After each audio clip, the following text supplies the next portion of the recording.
Along the coast of Norway, where the sea meets rock and storm, people once spoke of something that did not belong to the living. They called it Draugen, a figure seen at sea on nights when the wind had fallen still. A man in a boat, silent, watching.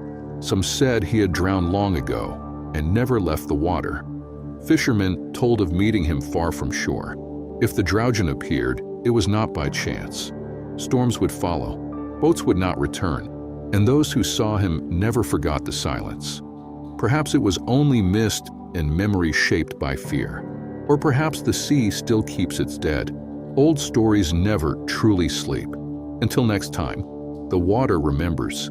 Vassrasen.